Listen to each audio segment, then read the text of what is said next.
Hi, welcome to Digging for Truth, where we explore the truthfulness and trustworthiness of Holy Scripture. I'm your host, Henry Smith.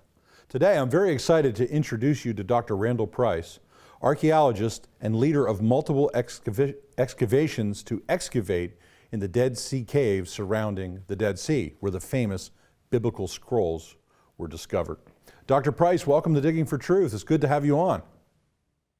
Thank you, Henry. Good to be with you. Welcome to the show. All right, we're gonna jump right into it. Our audience is familiar with the Dead Sea, and here and the scrolls discovered there. And here we're gonna have today you on the show, an archaeologist who has experience digging in the community near the Dead Sea caves and actually in the caves themselves. So maybe begin at the beginning. Your excavation work goes back quite a number of years. Share with the audience a starting point with that, if you would. Well, I first started in 1996 at Qumran. We worked a bit on the plateau, but it took another, let's say, 7 years before I was able to get the permit. There were a lot of, at that time, issues involved politically. The whole area of the Dead Sea is considered disputed territory, and so for political reasons, it's not under the Antiquities Authority in Israel. It's under the Civil Administration for Judea and Samaria, which is military control. But when I finally started in 2002 as director of excavations there, we spent 10 years working on the plateau. It had never been excavated fully in that area. It was an extension of the work that Roland DeVoe had started when he excavated the community. Many people thought there was nothing there to be found, and so we wanted to explore and see what was there. In fact, we uncovered a great number of things. Beyond that, that ended in 2012. I had found some interesting things in some of the caves. Now to the south of Qumran, all the caves had been excavated in the 40s and 50s, had been done in the northern part of Qumran. And it took a little more time now again to get a permit and to work with that. But in 2017, we did the work from that and continue still today. All right, so on the plateau, you did the excavations in the beginning. Now, in the literature generally, the theory has been that the Essenes live there. They're mentioned in Josephus. That's kind of like what most people say. There are disputes about that. Comment on some of the key things you found in the living community there, not in the caves, but down in that plateau. Yeah, let me say first, I'm more on the dissenting side of the Essene theory. Okay. That's become accepted pretty much in general by those who are scholars in the Dead Sea area. There were those, though, that dissented from the beginning. Shemer Yahu Talmon, who was one of the leading interpreters of the community, taught at Hebrew University. He said he saw nothing, that it was a connection with the group known as the Essenes, because we have very little information about them except from Josephus and Pliny, both very scarce. Only Pliny, his information is very scarce. Josephus will say that they existed not far from En-Gedi. Qumran, in my opinion, is very far from En-Gedi, in ancient times, even in modern times, for that matter. But when you start looking at comparisons, Todd Beale, who is one of our evangelical scholars, wrote a book the Cambridge University Press published, trying to show the relationship between the Essenes and the writings of Qumran. And there are many similarities. The problem is the differences. Always when we talk about these things, what are the differences? And first, you don't have that they ever called themselves Essene. They called themselves Yachad, which is a term for unity or oneness. There's no mention anything like that. They were not celibate, in my opinion. They were married. There's a married group of Essenes, and Essenes were throughout the area. But what we've done is we've simply, based on DeVoe's connection initially with this group, if you look it up in any kind of Wikipedia article or whatever it may be, you'll see when they talk about Essenes, they immediately jump to the Qumran literature to define who the Essenes are. And I think that's a wrong step. They call themselves the Therapeutae, not Essenes, or nor did they even And at Qumran, they called themselves something totally different. And their doctrines and what they did and how they did it really are quite distinct. And our work at the plateau for 10 years, I think, has substantiated the very strict Jewish concept of this group. They call themselves the community of the renewed covenant. They looked at themselves more as a throwback to the first temple period than to the second temple period because of violations they saw within the priesthood. I think they were priests. In the 10 years we've excavated, we found hundreds and hundreds of these animal bone deposits, which are the result of a communal meal. And the communal meal is ritual and practice. We can see the different types of butchering marks on the bones. You can determine things like that. You never see anything related to pieces that would be non-kosher. The way they're interned, you take the remains in the meal, even the items that cook the meal, even the serving dishes for the meal, everything is buried with the remains in the meal, covered over in a very special way. The only other place we see that done is at the temple, when they take the remains from the sacrificial system and they take it to a clean place and bury it. And I'm not saying that's what this was. I think this is related to probably the Messianic banquet, because we have actual scroll that Qumran defines for us what this practice was, and they did it in relationship to the coming of Messiah and the idea that when he came, he'd restore all things. And so this is a special meal held at a certain time. We're not quite sure when. I don't relate it to a Passover meal. I think it's something else. And they met regularly to do this, and then they buried this, and they had very special places where this was done.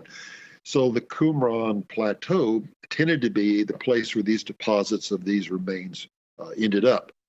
And from looking at these things carefully, we've analyzed the bones, we've analyzed the pottery. We're now trying to do a correlation between a DNA test of the scrolls with the DNA we take from the animal bones. And we know most of them are young sheep or goats, probably under 2 years of age, which in my mind would have given you, if you were just having a meal, you want an older animal with more meat on it.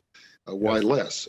I think that they're using the skins, perhaps from these sacred meals, to produce the sacred scrolls, because when you date the time of these animal bone deposits, they're all the Qumran 1B period when scroll production begins.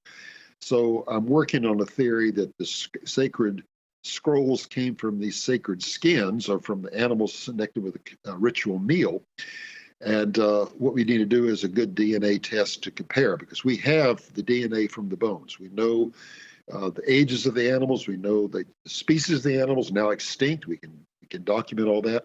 So if we can trace a family from any of the scrolls fragments that are found there with the bones themselves, we have a match, and we know the same people that wrote the scrolls are the ones that had this particular ritual meal. So that's in process. We're working on that. Excellent. Well, Dr. Price, we do need to go to a break, and we'll be right back after this message, folks. Thanks for watching. In a culture of intense Bible-denying skepticism, Associates for Biblical Research exists to strengthen followers of Jesus by affirming the authority of the Bible. Our archaeological fieldwork and original research form a strong foundation in upholding the reliability of the Scriptures. For students or anyone asking if they can really trust the Bible, please visit our website and partner with us by joining our prayer team or financially supporting this ministry. And thank you for standing with us.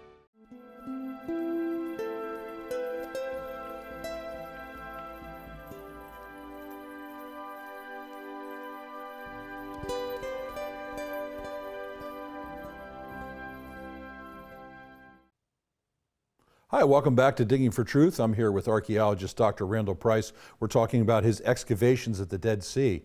Now, in the last segment, Dr. Price was connecting up the archaeology with the Messianic banquet. Now, Dr. Price, let's talk a little bit about that some more, because you want to talk about a passage from Isaiah and sort of how all this sort of comes together. Please go ahead. Yeah, Isaiah 25 and verses 6 through 9 talk about at the return of the Lord. We call it the return. In Judaism, they would say his coming messianic coming.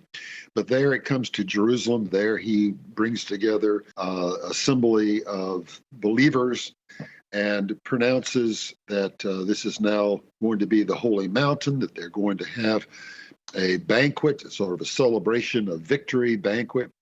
And it will include two things. It will include, says meat, or it says bones, actually, with the marrow in them, which is something that does not fit the old covenant, but certainly would be allowable in their new covenant. So that sets this future time for us. And then it talks about wine, and it talks about wine that is well fermented wine. As it talks about. So two interesting things we found on the plateau. We found these animal bone deposits, and in the process of finding those, in the context of those, we found a large wine jar, completely intact, still sealed. And when we opened it up, the contents of wine were still there, of course, desiccated, but it could be tested. We took it to Barcelona, Spain, and said, this is fermented grape wine, not what we expected, which would be date wine, because you have date palms there, and that was normal. It was grape wine. This is the kind that would have been used in this particular type of ceremony. So we have the wine already, and then we have, along with it, all of the remains of the animal bones. And it's quite clear that those two things went together. It's kind of a precursor to our Lord's Supper, in which you have the wine and the bread together. And the Dead Sea Scroll text that talks about this borrows from Isaiah chapter 25. I think they're trying to rehearse somewhat on an annual basis this eschatological expectation that Messiah would come and he would restore all things. That's a focal point they have in many of the things of the text of the Dead Sea. And so we have, for the first time, in my opinion, a biblical text, the explanation of that biblical text from a 2,000-year-old text, which was found at the Dead Sea. And then we have the remains of the evidence of their practice based on that belief. And it harmonizes very well with the future expectation of a literal coming Messiah.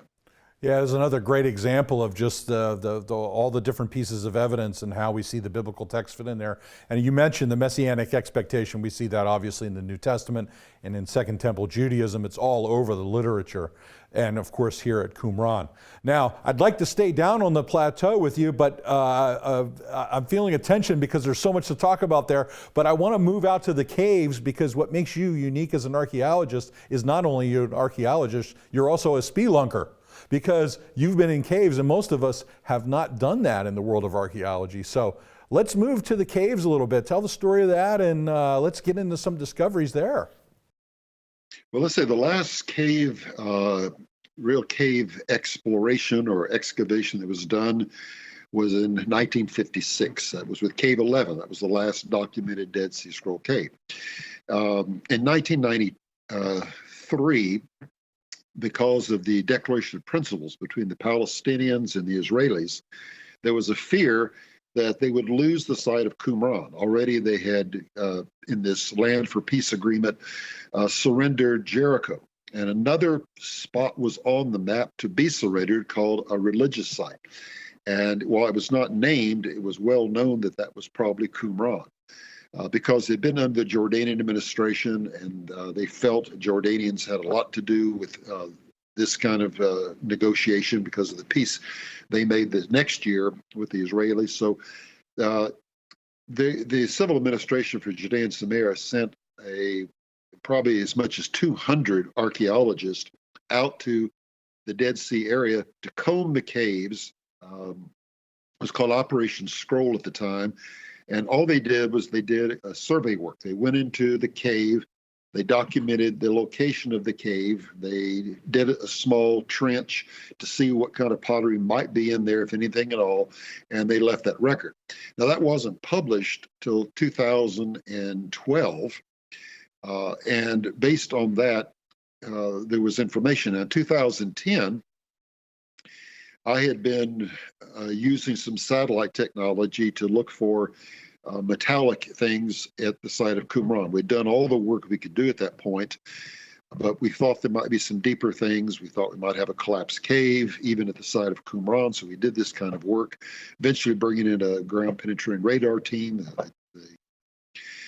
But the satellite extended, I asked to extend the survey out a little further, and there was a cave to the south of Qumran that indicated something. So we climbed up there back in 2012, and it looked very interesting.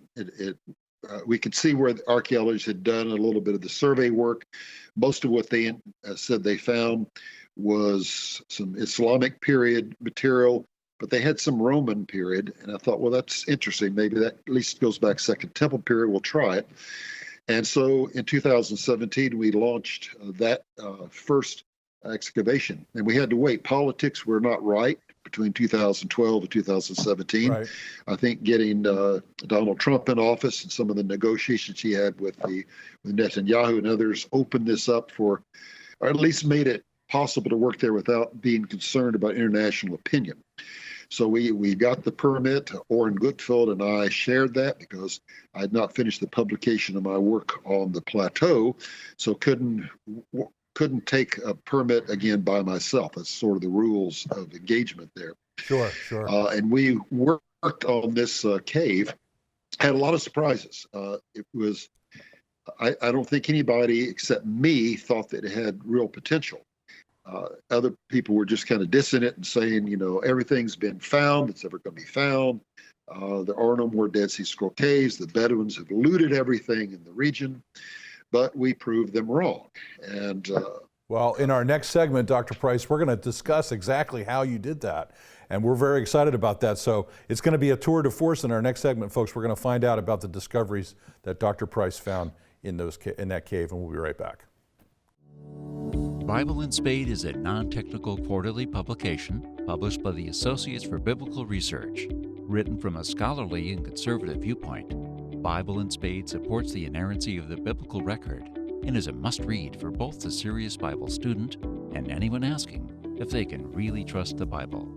Archaeological evidence, properly interpreted, upholding the history of the Bible. Subscribe today at BibleArchaeology.org.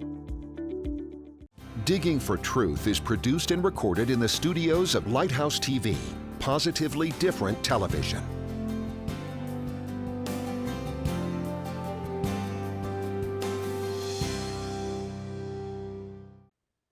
Hi, welcome back to Digging for Truth. I'm here with Dr. Randall Price, archaeologist and excavator at the Dead Sea Caves. All right, Dr. Price, you told a great story and background here of how you got to the cave. Let's talk about what you found in there, because you found some really intriguing stuff. Well, of course, when you do a dig like this, you do a complete dig. You don't just look for what you are looking for. You find everything that's available. Yeah. And so just kind of working from the earliest to the latest, we found Chalcolithic remains. We found arrowheads and knives and things, even something imported from Anatolia, which was a kind of blade made of obsidian. We found from the early Bronze period, we found a seal, a kind of a cornelian seal with a kind of a design on it. We found a number of other things kind of in that category.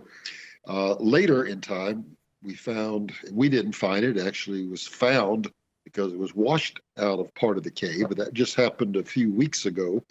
And that was an early bronze jug. It was the only intact jug like that found in the whole Dead Sea region. They've only found just chips and fragments of pottery.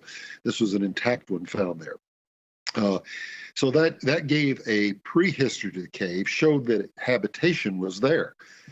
So when we come to now the Qumran period, we have a good layer of that, Second Temple period.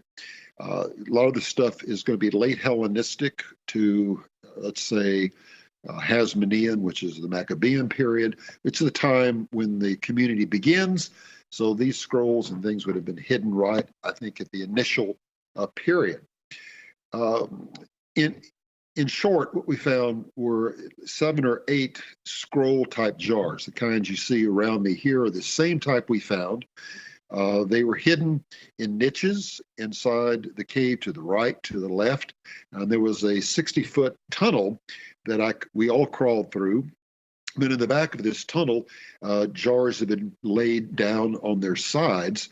And because of seismic activity in the area, these are called fault caves. There's a lot of stuff that collapses and breaks, so you wouldn't expect to really find intact jars in this particular area, in this region, the way they were interned. But we found very large pieces, and they all, as you put them together, you can see the type of repertoire of pottery that was there. But along with them, we also found other things. Very interesting. We found, alongside one jar, with the wrappings, we found a large stick. And I thought, why is this stick in here? And then I did some research. One other stick like this was found inside a jar with the wrappings, either to roll the contents of the scroll or to use to take it in and out of the jars.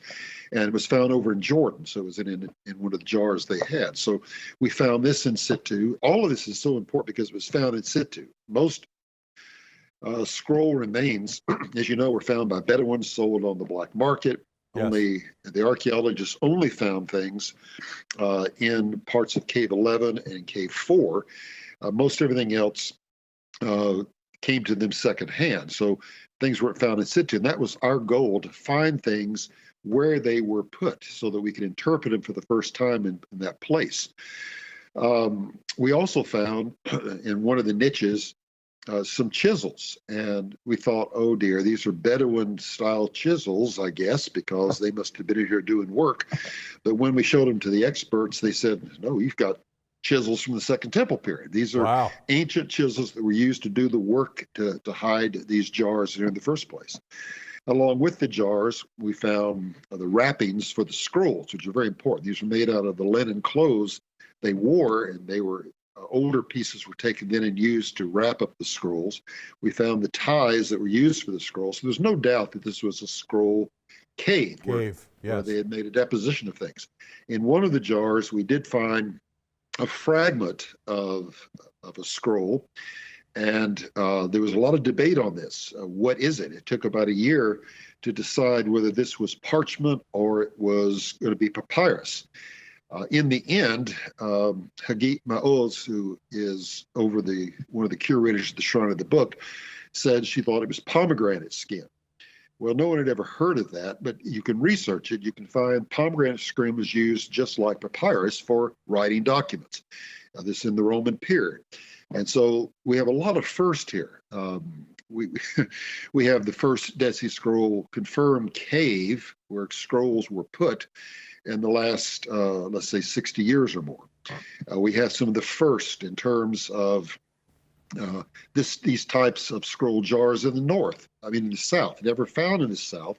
So now we know that they hid in both directions, probably about only a mile from the community in either direction. We know, too, that, as I say, we have the first from the early bronze juglet, because nothing like that had been found in the area. And we have the first tools ever found within a cave like this. The scroll itself has not been looked at in terms of multispectral imaging, which needs to be done better. Yes. We've used certain types of photographic techniques. I think we can see at least an ayin, a Hebrew letter on it. So I don't think it's blank. I think it does have some kind of indication of text. But in my theory, why do we find empty jars and no real scroll fragments? And by the way, a number of other caves now have been excavated to the south. We've done 3 other caves. The Antiquities Authority have done several of the caves, and they found pretty much what we found. No real scroll fragments, nothing like you found in the south with intact jars and scrolls in them. And my theory is that when the Romans came in 68 AD or CE and attacked the community, they came from the north. We know the direction they came from. And so that cut off any access to people trying to recover documents. They fled to the south, down to Masada. And so the caves near the community on the way down could have been simply gone into, you leave the heavy jars behind, you take your precious scrolls with you, and you make the trip down. And we know there are scrolls at Masada. They were found in the synagogue at Masada and other places. So we know they were there, and they're there with their scrolls. We find pottery also from Qumran, made in the kilns of Qumran at Masada, but you don't find jars and these type of things. So I think this is a working theory anyway, that this is why we don't find them like that in the south, where you did find them in the north. Sure. Well, Dr. Price, I've been to a couple of your presentations, and I could listen to you for hours talk about this. Unfortunately, we've run out of time, and I just want to say thank you so much for coming on and sharing this information. We'll put information on the screen where people can find out more about your ministry and your research. Thank you for everything that you do. Thank you, Henry, and thank you for Associates for Biblical Research and all the work you do on digging for truth. Thank you so much. Well, friends, you can tell from Dr. Price's expertise, knowledge, and experience, there's a lot to be learned about the Dead Sea Scrolls and the caves there, connections to the Bible, and more evidence that you can trust what the Scriptures say. Thank you for joining us for Digging for Truth.